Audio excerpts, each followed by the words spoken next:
today by Robert Earl, the supervising broker of the Choice Homes team with Keller Williams in the Charlottesville, Virginia area. Robert has a decade of top-producing experience in real estate and returned to sales in 2003 after 2 years managing a Keller Williams real estate office.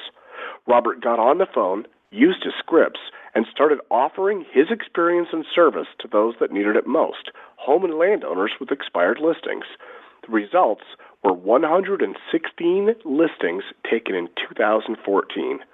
Now, let's welcome Robert to the call as we join our host, Tim Harris. Mr. Robert Earl, I appreciate you being my co-host today on today's radio show. And of course, in the light of full disclosure, I also certainly appreciate you being one of our coaches here at our coaching organization. So thank you for both of those reasons. Well, I appreciate it, and I'm humbled by the opportunity to share what we do. Yeah, me too. I mean, this is going to be a fun call. So let's just kind of jump right in with some of the questions. And I'm going to focus, you and I will both go back and forth, and the questions will be focused, obviously, on your experience as a top-producing real estate agent. And then I'm sure there'll be some coaching questions that will sneak their way in as well. Make sense? You bet. Sounds good. Okay, so first of all, everyone, if you did not listen to the radio shows that we've already done this week, you want to go back and listen to them. Yesterday, we did a special edition radio show with Brad Inman from Inman News Features. That show ended up running almost an hour. He and I had an interesting little banter going back and forth about the future of real estate and really the future and the importance of the listing agent and the individual practitioner. That's a majority of the 100,000 of you that listen on a regular basis are just that, individual practitioners. It's our belief that the individual agent, especially the individual listing agent, will always be the agent running the show, will always be in control of the real estate industry, and frankly, has been, for the most part, the individual listing agent, the listing-focused agent, for the most part, has not really had their day in the sun. All the focus has been on buyer's agents, been on the portals, been on the, different technology ventures that have been developed for the sake of developing buyer leads and streamlining the transaction. And Brad and I had a great conversation about the fact that the next wave of evolution will inevitably come. Well, he didn't really like the word evolution, but that was my word. So the next wave of evolution in the real estate technology front will most likely come on the bequeath of the listing agents. So that'll be interesting to see how that evolves. I know, Robert, you listened to that yesterday. What did you think of it? I appreciated the points that he was bringing up and getting smart minds into a room, and they still haven't been able to figure out in the quote-unquote evolution how to make that connection with the home seller and how to make that home seller process go simpler. Everything has been geared towards the buyer, and frankly, it's been geared towards separating money from real estate agents. Well, exactly. And, the point I made, and I think this is true, is if there was the premise is that in order for technology to evolve or to change or be introduced and be accepted, there must be a high level of dissatisfaction for something. And in a lot of cases, I agree, like DocuSign and those other companies, they absolutely positively are relieving a stress that exists in the industry. They're providing a solution to a well-known and well-established problem. And I'll argue that from the buying perspective, I know you're actively buying and selling real estate still, and Julie and I invest in real estate, hardly ever sell anything. But I know from our perspective, from the buying side, all the technology that's available now is fantastic. I mean, we really can do a lot of our homework, and buyers feel the same way. But really, so there is a high level of dissatisfaction, or was at least on the buyer side of things. But I would suggest that the reason is that there hasn't been a lot of technology that's been created to essentially get in the middle between a listing agent and a seller is because, for the most part, the sellers like the experience that they're having. Otherwise, there would be an outcry, and there would have been technology to fill that gap. So it'll be interesting to see what happens. But long story short, I don't think anything really revolutionary is going to happen on the listing side of things for a long, long time. It's always going to be in the control of the individual listing agent. Speaking of which, so after a hiatus of you working as a Keller Williams region owner or office owner, you went back into selling real estate, and your first full year back, you and your wife listed well over 100 homes. How did you do it? Well, it was an extreme amount of focus. It was really out of necessity. Not only did I go back into active sales, it was in an area that was 2.5, and if you count in traffic, 3 hours away from the area that I had worked in the previous 10 years of active sales. Did not know anybody. All I had done for my first 2 years in this town was work on growing the office and talking to other agents, so I didn't know anybody. And I had to sell real estate. So I had choices. I could either buy business or I could reinvent myself, because in the previous 10 years, I would say that 85-90% of my business came from the internet. That I was a former .comer. I showed up great in the search engines. If you typed in Reston, Virginia condos, I came up number 1, 2, or 3. But I wanted to make sure that I had a listing-based business and had an opportunity to do it over again, and that's what I focused on. So it's interesting, and that's one of the reasons I think you're a great coach, is because a lot of times coaches only have experience in one particular aspect of the business. Maybe it's over-the-phone prospecting, maybe it's SEO and internet lead generation, maybe it's centers of influence and past clients, maybe it's direct mail. I mean, there's so many different ways that agents build their businesses, though you have an experience, and your experience varies across almost all lead generation methods, and that's, I think, something that's really worth mentioning. I'm curious, why did you pivot away from being mostly technology-based for lead generation and focus on prospecting and focusing on over-the-phone type work? Two things that came into it. One is that I had also gone through the REO phase. So I was a top countrywide and Bank of America REO agent. And I knew that kind of proved to me that I could handle multiple listings at one time. And if I could keep up with asset managers, I figured I could keep up with home sellers. Second part is you brought up my business partner and my life partner and my missus, Ginger, is I wanted more control over my life. I wanted to have an opportunity for us to spend time with our now 8-year-old. I wanted to be able to spend time with her 2 teenagers. These are all my stepkids, but they're mine. And a way to be able to control my life better was not to get the internet inquiry that comes in on Saturday at 2:00 and says, we want to see this property this afternoon. Well, so that's, again, another great point. But explain what you mean by that. Explain how being a hunter opposed to a gatherer is somebody who checks their voicemail and their email for leads. A hunter is someone who knows they can go out and grab their spear and their shield, and anytime they choose to, they can go out and basically hunt for business. You mentioned control of being a hunter. Explain that. Well, for 10 years, I could never turn it off. I was actually a victim of my own success in that it was the leads were coming in and I had more than I could handle. And there were 2 things that would occur. One is I had a level of guilt myself of not being able to give the level of service and support that I felt that the buyers deserved, or I was handing them off, or I had to jump in because the buyer's agent wasn't available, and I would miss out on something. I would miss out on something in life. I would miss out on an event, a soccer game, some sort of function. I just felt like, as well, that I was always on. So you and your wife decided to focus primarily on listings, and it's worth noting that when you were talking about the fact that you listed over 100 homes last year in a new market, mostly using over-the-phone prospecting skills, and that was not because of a countrywide REO relationship. These were individual sellers that you did business with, correct? These were one-by-one individual sellers. We as a family enjoyed our 4th of July in 2013 on July 5th. And when I talk about building a bunker, we are talking about we had a list of properties together of old expireds.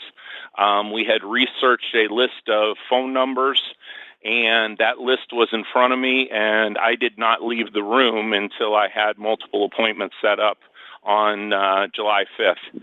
And the fact that I was calling on the 5th of July made an impression on a lot of individual homeowners as well.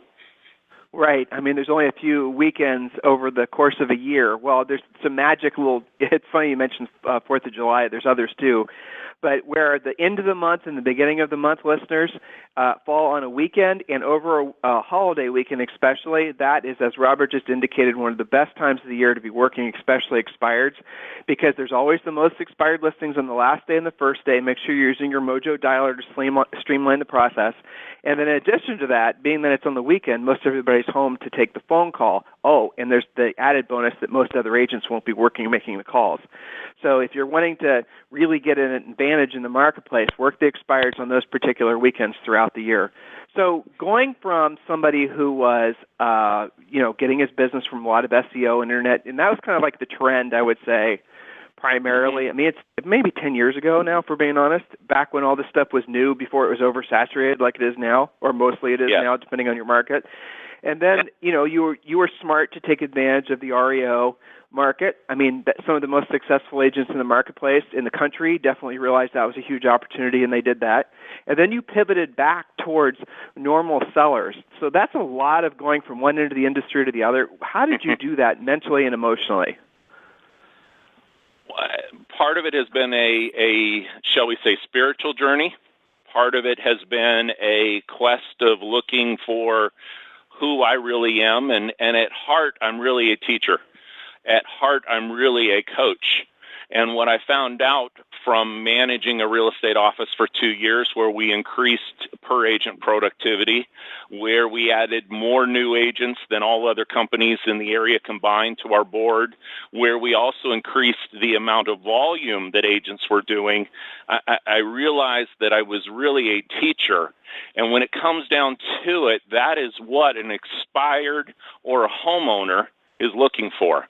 They're looking for a consultant. They're looking for somebody to provide perspective, and they're looking for answers. Why didn't my home sell in the first place?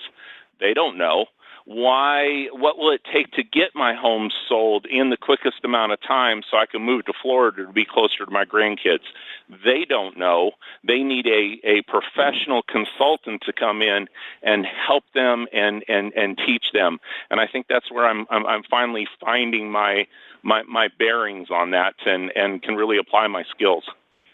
Why do you think most realtors are hesitant to consider themselves salespeople? You used the word consultant, but you mentioned you're using it in the context of helping to coach and consult a seller, especially an expired seller, what they need to do to get the home repositioned on the market so they can get it sold. So let's not confuse things here, guys. He's not walking around on his business card. It doesn't say consultant.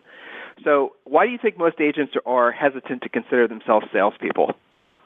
It's either the association that goes with it, that has come over the years, from Glengarry Glen Ross to Boiler Room to the Wolf of Wall Street, whatever those items may be. Also, there is a level of work that is involved with it. There is a level of stepping up to, I know that in the interview yesterday, the word fiduciary was used quite a few times. And when you're actually selling something, here's another thing is I think a lot of agents don't really bring value to the transaction. They're not knowledgeable enough. They don't know why the property sold or what it takes to get a property to sell, or more importantly, how to help a homeowner make a decision, how to consult them, and how to, I hate to say it, like you said, to sell them on making the best decision. Coach them, right? So when you take, it's interesting, Robert. So we're going to switch from Robert, the top producing agent, Robert, the rockstar realtor. Now we're going to switch to Robert, the rockstar coach. So when you have a new coaching client, and it is interesting, a lot of these guys, even if they've been in the real estate business for a long time, and you and I have talked about this a lot, right? So, and they have an issue with considering themselves salespeople, but they don't realize that. How do you help them to mentally, emotionally accept the fact that their strength comes from realizing that that's the role that they should assume, and in doing so, their goal should be to become the best possible salesperson that they can, so that they can help that seller, so that they can help that buyer make the right decisions? How do you convince agents that it is convincing, but how do you coach an agent to realize that accepting and embracing the idea that they're salespeople is the right way to go. Well, the reason I got out of management and got into coaching and got back into real estate is it's not a matter of convincing. It's a matter of an agent being willing to meet you at least 25% of the way, and for you to not train them what to do, but to actually coach them what to do. You miss 100% of the shots that you don't take. If you never step up to the plate, you're never going to be able to help the person on the other side. So what I spend a considerable amount of time on the coaching calls doing, especially the first couple calls, is making a connection for the agent of if you never ask, if you're walking around being a secret agent, if you never ask, who do you know that's looking to buy, sell, or invest in the next 30, 60 days? And who else do you know? And who else should I know? If you're not asking those types of questions, you'll never put yourself in the stream where you'll be able to help. Now, Tim, let me present something to you. If you're sitting back and you don't get on the phone and you don't make a call over to your best friend, and they end up with the Zillow agent that has paid money, or somebody paid money for them to show up on the right side, and they've only sold 2 or 3 homes this year, are you doing your friend a credit, or are you doing them a disservice and a discredit? Exactly. And, it's also interesting that when agents are hesitant to, again, when they want to wear that secret agent, cloak, right? What they're really doing is they're, what you said, they're basically allowing the marginal agents to essentially do transactions with the people that they love and care about. And that's truly what happens. And then people end up having these bad experiences with real estate agents, and then essentially it's, it's rinse, wash, repeat. And then it's more, well, I had a bad experience with a realtor. And it's mostly because you guys are not embracing the fact that really, your job is to be a salesperson. And doing such, you have to be able to answer people's questions, and you have to be able to, know what questions to ask as well to help them solve a specific problem. What do you see as in the industry right now? What do you see as, say, for example, from an agent's perspective, what do you see as the single biggest challenge that agents have nowadays? They're looking for a magic. They're looking for a magic bullet. Right. That's pretty much it, right? They're looking for that next great thing to come along, and that it will solve all their problems. And the other parallel is if you walked into IBM tomorrow and you said you're being hired for a $250,000 job, you would have a schedule, you would have accountability, you would report to someone, and you would have incremental measurements of what your results would be. And so in real estate, because we're independent contractors, because there's no one holding us accountable to anything, we don't have any of those things. And so is any wonder why we're not getting very consistent results?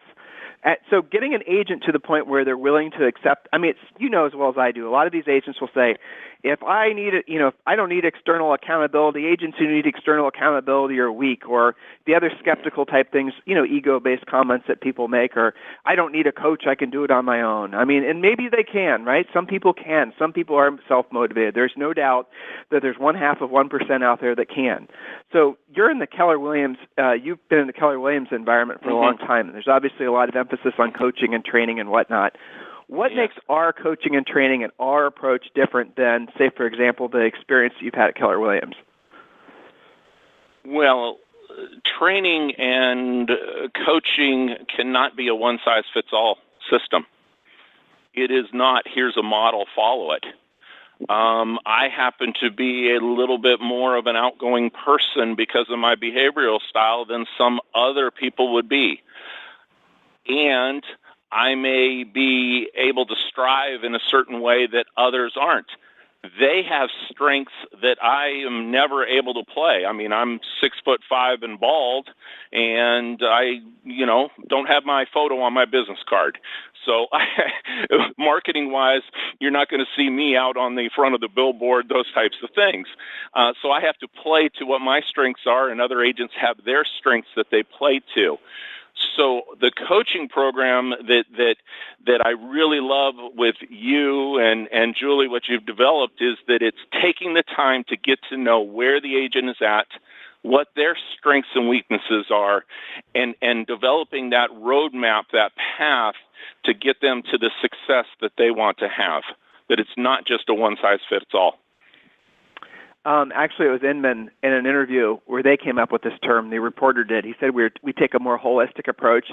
I actually never considered that. And truthfully, if I'm being totally honest, I didn't realize how much the other training other coaching, and I put quotes around that, how much they are just focused on training. In other words, do this, do that, versus coaching. I really didn't know how far away from a real coaching, holistic approach the other companies were. And was pointed out to me by this reporter, saying that you guys are unique in that you are the only coaching organization that I've interviewed where they do take a more holistic approach. They do take in consideration the person's strengths and the weaknesses. They do help the person recognize maybe if they don't know what their strengths and weaknesses, what they are, versus just trying to shove them into a specific mold. And I think that does make a huge difference, because it's not just, it's a function of us being able to help people at a higher level quicker. That's really the bottom line, because someone joins and it becomes a coaching client because they want to make money. I mean, that has to be their priority. But the reason that they stay for years is because they are successful and they're seeing their success come at not at an expense of the other things that are important in their lives. So I thought it was interesting earlier on, you said you are intentionally designing your business and your work time around your life. That's something that's actually kind of unique amongst real estate people. How did you come to that realization that that's how you wanted to live? I had somebody that I loved that I wanted to spend time with. That makes a huge difference that goes into it. I started to develop and look out for activities that I really wanted to be involved with and spend time with. And realized that also from a health standpoint, I couldn't continue on at the pace that I was. Back in the .com days, I remember there was one project that we worked on, and it was a 3-month project, and I remember how many all-nighters. We bragged about how many all-nighters we pulled. Well, I'm not quite that age anymore. So I have to look at things a little bit more holistic and a little bit more intentional about where does my energy go and what am I focused on and where am I getting my best results that come out of it. It's funny, and something that you will really enjoy is that your favorite team, the Ferrari team, noticed that this year they went out and they actually got a German driver. And the German driver is actually bringing them back to prominence. And what did the German driver do in his very first race that he made it onto the podium? He spoke in Italian. He was so versatile that he spoke in Italian. So they got out of their box of saying we only have an Italian driver, we only have Italians that work on it, and they said, what do we have to do to win? And they're seeing the results this year. Yeah, that's a good analogy, which I, of course, appreciate. And there's another Formula One race of Grand Prix of China on this weekend, so I appreciate that. So along those lines, what are the biggest misconceptions that folks have about top producers? Well, I went back and forth on this, the top producers and myself, but with top producers that we don't care about service. And my counter to that is I care so much about service that I've actually taken the time to develop systems and put tools in place that provide that customer experience that they're looking for. So that's one thing. The other thing is that they'll see me in an event, or they'll see me when I'm at a networking event, and I'm very focused. I'm focused and intentional on what I'm doing. That could be taken as I'm a little standoffish. But when you get to know me, I'm really a connector. I'm really generous. I'm really looking to provide service, and sometimes that focus can be seen in a different light. So what's the biggest misconception that people have about coaching? Been there, done it, heard it. I heard that. I heard it, yet they are thinking of it in terms of training. And I'm saying that as I am also actively involved in an 8-week training program right now with Keller Williams as well. So I'm involved with those training programs, and What the coaching does is it actually shows me, like a coach does where they review the tape, like a coach would do after the game where they look at what went on and how can you exploit the strengths and weaknesses of yourself, and how can you also work on the strengths and weaknesses so that you can better work with your buyer, seller, or your opponent, shall we say, or the person you're trying to help. You know, it's interesting. I'm glad we're not being sheepish about talking about Keller Williams, because they obviously do a lot of things really well. But at the same time, it's fascinating to me, and I don't completely understand it. But like last month, we had 180, almost 200 people joining our coaching organization. A lot of people are always wondering what numbers are and how these coaching companies work. Well, I just gave you a real number, guys.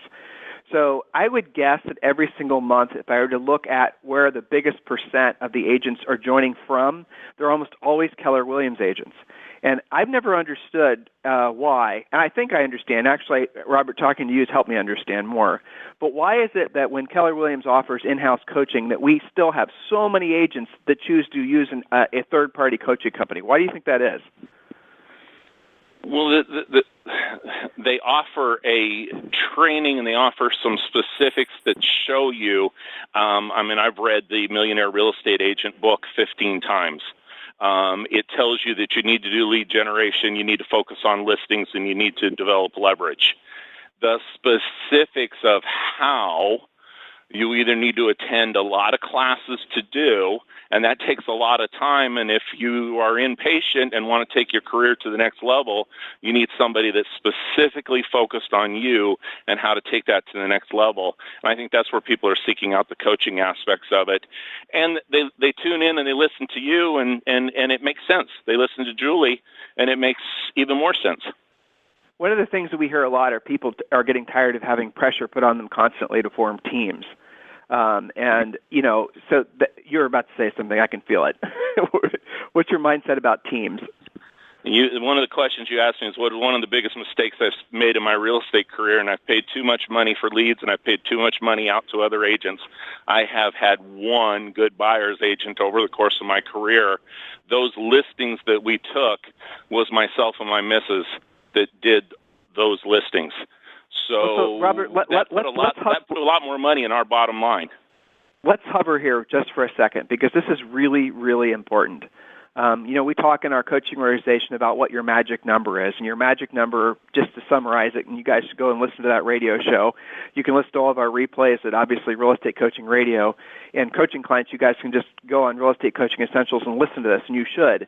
But the magic number essentially is the number of listings you need at all times in order to accomplish your personal financial goals. The elegant thing about the whole magic number concept is that means that all your best focus every single day is not on all the other static, noisy things that are so distracting. Robert said it well, shiny objects, sort of the bright, shiny new idea, and focusing on the actual work aspect of real estate, which is really getting good at your skills, really getting good at your presentation, getting good at all the things necessary to be a top drawer, no exceptions listing agent, somebody that the sellers will seek out, having the level of confidence that when you walk into any seller's house, no matter what their situation, you're going to be able to solve the problem. When you accept that, again, as your mindset, and then you know what your magic number is, maybe it's 10 or maybe it's 20, your life is so much simpler because you don't have to worry about teams. You don't have to worry about a lot of buyer agents. You don't have to worry about a lot of staff or overhead. You sure as heck don't have to worry about buying leads anymore. Every single, without a doubt, and without an exception, every single top-producing agent in the country, and they know this. This is a simple fact. The big team concept, guys, that nobody tells you is that the profit for most people who have big teams is virtually nothing. A perfect example is if you sell, like say, for example, just using real numbers. I'm not going to say the coaching client's name, but this is someone that recently joined us. And they, this is an interesting, I ended up having this call with the coach after they had their first call. They earned $1 million last year. Okay, big number, right? And they're in an average area, and this is in actual commissions. This isn't $1 million sale. So they earned low seven figures in commissions. But they did it through a team. They had the buyer's agents and the assistants and the thises and the that's and the others. And their net, their actual take home was about $180,000 before individual taxes. And the epiphany that this agent had, and the reason they joined our coaching organization, was because they realized that they had actually made more net income when it was just them, and Robert's same situation was just them and their spouse selling and earning only like less than 300, just a little bit less than 300. They actually had a more net income, more time, less stress, back when they actually did it, focused on listings, and it was just the two of them. And I have my theories as why our industry has gotten away from that. Do you, Robert? Why have we lost that such basic, obvious, truth about real estate that it has to be focused on listings? And when you look at the actual numbers that are involved, from an individual practitioner's perspective, it is vastly more profitable. It requires less time. What is it about agents, and at least some agents, that they struggle with this? It's a three-letter word. It's ego. It is, as I sit here and I look at my badges and plaques that I've made over $500,000 a year in commissions as a team, yet year to date, we've already cleared more than I did at any point that I had a team. So it's the award structure from a lot of the franchises, not just Keller Williams, a lot of the franchises. It's the award structure from our boards. It's the award structure from our MLS system, and it comes down to EGO. And, right. and EGO for me stands for edging God out, that we want to appear larger than life and bigger than what it is, versus focused on, at the end of the day, I'm doing this to fund a life worth living. What does that mean?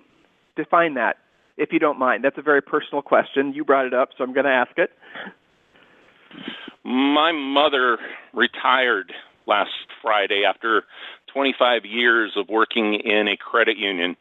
She was 65 years old, still working in a credit union. She worked longer at the credit union than 4 of the other tellers have been alive. I don't want to be in that position. Not only do I not want to be in that position, but I also want to provide, and we talk about her having the opportunity to move to Virginia to live with me or to live next to me at some point. So if I can help enough other people get what they want, that will allow me to live the life that I want. Ginger and our 2 oldest are at Fork Union Military Academy right now. I'm proud as hell of them, of the work that they've done this year to be good students and to be good citizens in what they're doing. And this allows me to not fund buyer's agents, but to allow me to impact their lives. So why is it that again, I'm going to ask this question again because you do have a very well-rounded background. I don't think people get into the real estate industry, agents get in the industry with their egos all out of check. There's something about the real estate industry that manifests that.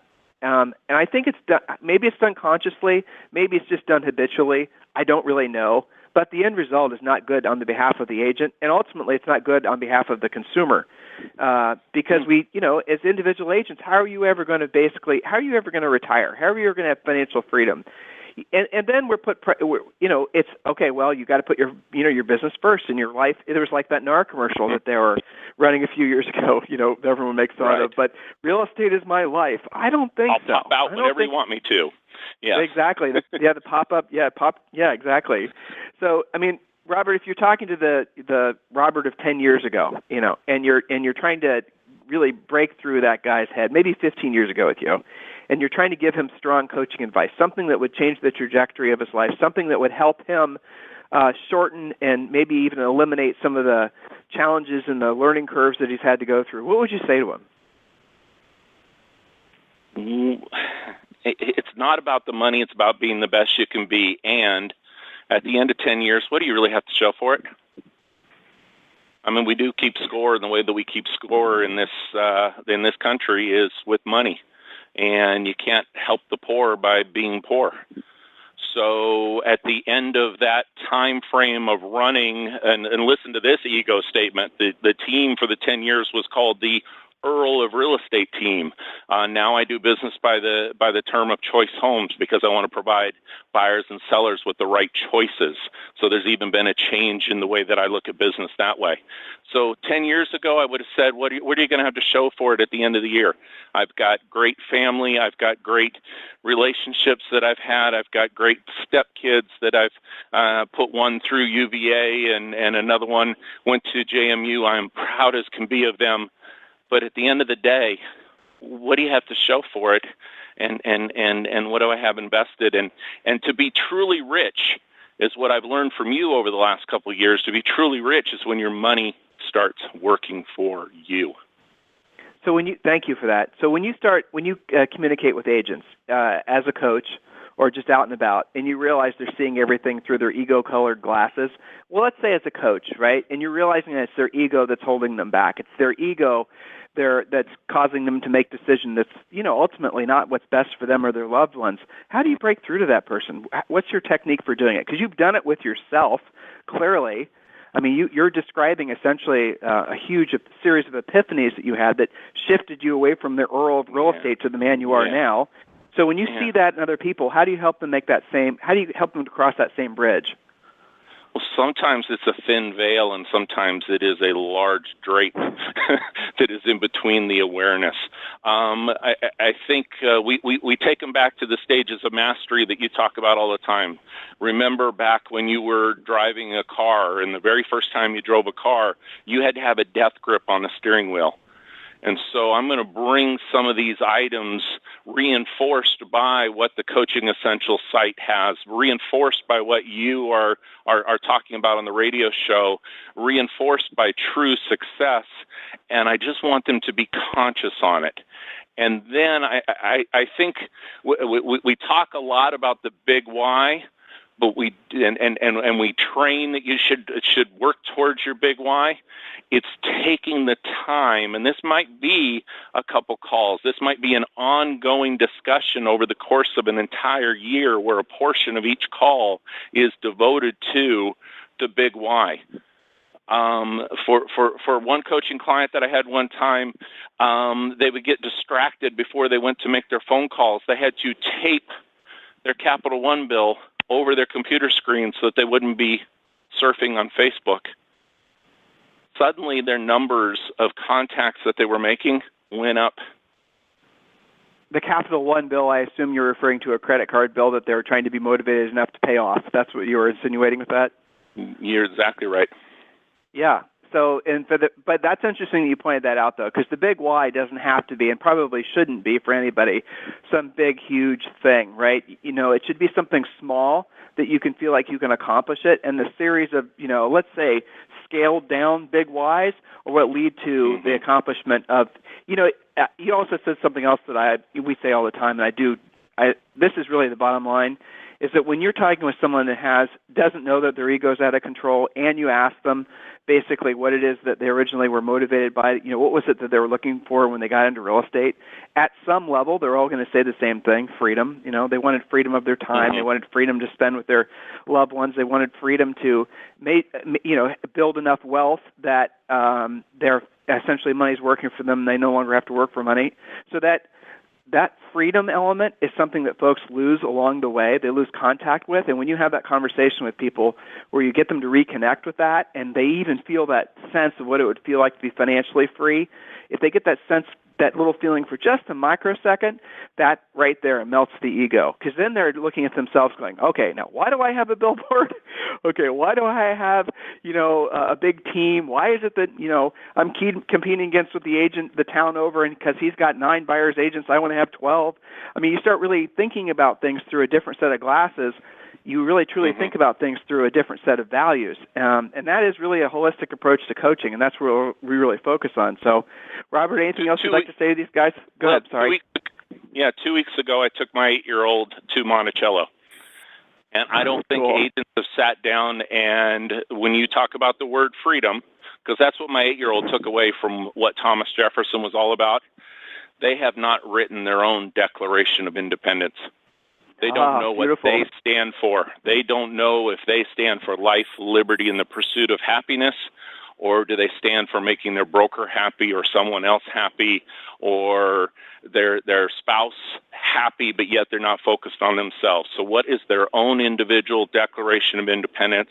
And if we can help somebody work through that and develop that, that's what we're here for. Yeah, I mean, this industry is the biggest blessing or can be the biggest curse. It just depends on the decisions that you make. So, yeah, Robert, I really appreciate your time today. I really appreciate you being a great coach.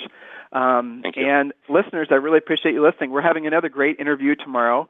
And remember, your homework from today's radio show, as it is from every radio show, is to go back and listen to the radio show, take notes, think about the things that Robert and I talked about. Maybe they apply to you, maybe they don't. And then if there's anything we can do for you, obviously, request a free coaching call at freecoachingcallsforagents.com, freecoachingcallsforagents.com. You know, we get asked all the time whether, do we want to be the biggest coaching organization? I get that question asked probably 2 or 3 times a week. And the answer is, I really don't care. Maybe that's not the type of thing that someone in my position should be saying, but I don't. I want to have the best experience. The goal is, and you can hear it when you hear Robert talking, the goal of all of our coaches is to make it so that everyone who joins our organization is getting what they truly need and a unique, holistic approach to helping them not just get the most out of their real estate business, not just the most out of their coaching time with their coach, but the most out of their lives. It's not just a one-size-fits-all approach. We take a very personal, almost a nurturing approach to getting to know you. Some of you guys will want just to basically jump in the mosh pit and being, held accountable to high goals, and that's great too. I mean, those coaching clients are always a lot of fun, but everyone's a little bit of a combination of all those things. And if there's anything we can do to be helping you, obviously request a free coaching call at freecoachingcallsforagents.com. Robert, I really appreciate your time today. Thank you so much. And everyone else will speak with you on the radio tomorrow. And your homework, share this radio show with as many other agents as you can. Thanks for helping to make this the #1 real estate coaching radio show for agents, by agents. Have a fantastic day.